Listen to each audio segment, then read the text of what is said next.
海军第39批护航编队由导弹驱逐舰乌鲁木齐舰、导弹护卫舰烟台舰以及综合补给舰太湖舰组成，搭载舰载直升机2架，特战队员数十名。一艘052D 导弹驱逐舰、一艘054A 导弹护卫舰以及一艘903A 综合补给舰，近年来已经成为海军护航编队的标配组合。那么，他们有着怎样的本领呢？我们先来认识一下他们。首次执行护航任务的052D 乌鲁木齐舰属于我国新的中华神盾舰，满载排水量近7000吨，装备4面有源相控阵雷达，具有较强的区域对空和对海监视能力，同时还配备了强大的反潜作战系统，担任护航编队的指挥舰。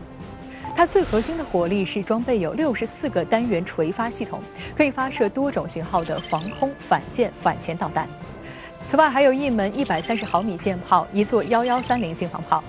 054A 烟台舰则是4000吨级的护卫舰，配备有32个垂发单元，一门76毫米舰炮，2座1130信防炮。可见乌鲁木齐舰和烟台舰的搭档就能形成强力的区域防空、反潜以及对海打击能力。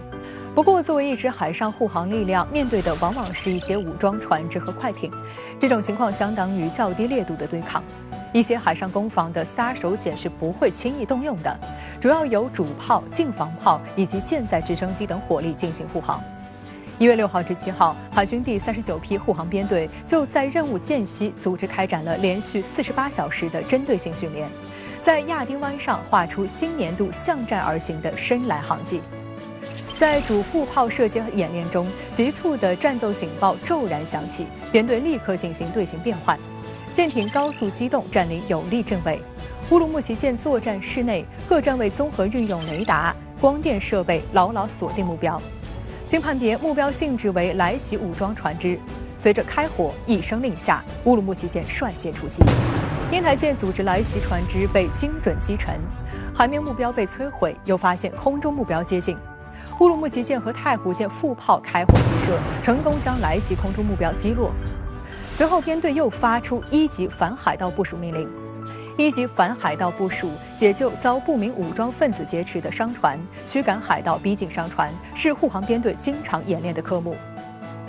演练中同样是以乌鲁木齐舰为指挥核心，指挥编队高速机动变换队形，以快速大角度转向，将被护商船与海盗小艇隔离，并鸣笛示警，发射信号弹进行机动外逼。如果对方继续顽抗，舰载直升机随即发射爆震弹威慑示警，或持续位于商船上空进行火力掩护。同时，舰机上的特战队员也果断进行拦阻射击，在海空协同配合，最后迫使海盗小艇转向远离。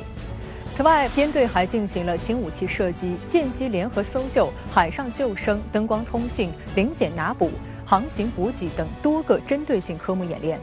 这次演练可以说是所有护航编队边走边练的一个缩影，不仅有效锤炼编队协同作战和遂行护航任务能力，也检验了海军新型装备的远海战力。此外，海军护航编队还与其他国家海军进行海上联演。1月18号至20号，海军第39批护航编队的乌鲁木齐号导弹驱逐舰、太湖号综合补给舰、舰载直升机及40名海军陆战队队员，就参加了中伊俄3国海军在阿曼湾海域举行的第2次海上联合军事演习。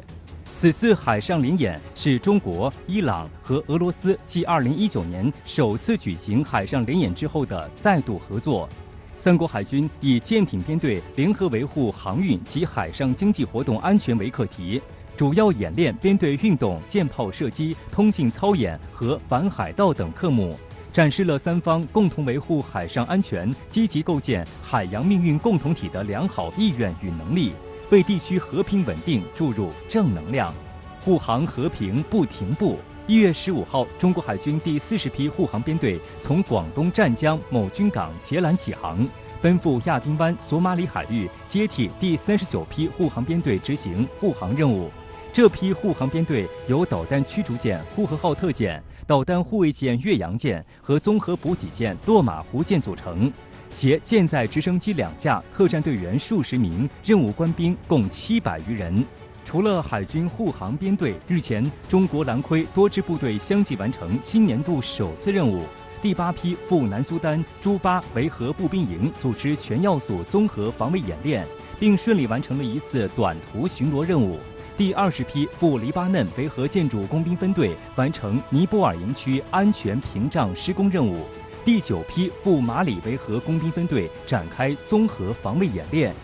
1990年4月，中国军人开始参与联合国维和行动。去年9月18号，国务院新闻办公室发布《中国军队参加联合国维和行动30年白皮书》。30年来，中国军队先后参加25项联合国维和行动，累计派出维和官兵4万余人次。16名中国官兵为了和平事业献出了宝贵生命。